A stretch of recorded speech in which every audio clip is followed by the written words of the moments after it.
প্রীতি জিন্টা বিয়ে করেনি বলেই পাঞ্জাবের হয়ে খারাপ খেলছে ম্যাক্সওয়েল, এমনটাই দাবি ভক্ত সমর্থকদের। চলমান আইপিএলে দারুণ ছন্দে আছে পাঞ্জাব কিংস।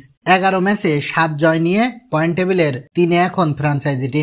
যদিও নিজের ছায়া হয়ে আছেন পাঞ্জাবের গ্লেন ম্যাক্সওয়েল। অজি অলরাউন্ডার ধারাবাহিক ব্যর্থতার জন্য পাঞ্জাব কিংসের মালিক বলিউড অভিনেত্রী প্রীতি জিন্টাকেও দায়ী করছে সমর্থকদের কেউ কেউ, আর তাতেই ক্ষুব্ধ জবাব দিয়েছেন প্রীতি জিন্টা।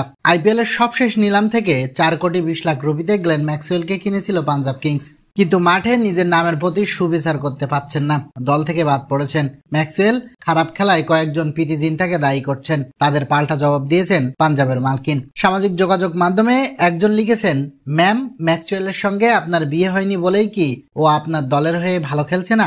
এমন মন্তব্য আরো অনেকেই শেয়ার করেন। মজা করার জন্যই হয়তো এই পোস্ট করেছেন তারা, কিন্তু প্রীতি ভালোভাবে নেননি সেটা, দিয়েছেন পাল্টা জবাব। জবাবে প্রীতি জিন্টা লিখেছেন, আপনি কি বিভিন্ন দলের পুরুষ মালিকদেরও একই প্রশ্ন করবেন, নাকি এটা শুধু নারীদের জন্যই? ক্রিকেটে আসার আগে আমি জানতাম না কর্পোরেট মাধ্যমে নারীদের কাজ করা কতটা কঠিন। আমি নিশ্চিত আপনি হয়তো মজা করেই এই প্রশ্ন করেছেন, কিন্তু আমি আপনাকে বলবো নিজের প্রশ্ন ভালো করে বোঝার চেষ্টা করুন, কারণ এই কথাটা ভালো নয়। আমার মনে হয় 18 বছর ধরে আইপিএলে এত পরিশ্রম করে আমি কিছুটা হলেও সম্মান অর্জন করেছি, সেই সম্মান নষ্ট করবেন না, লিঙ্গভেদ করবেন না।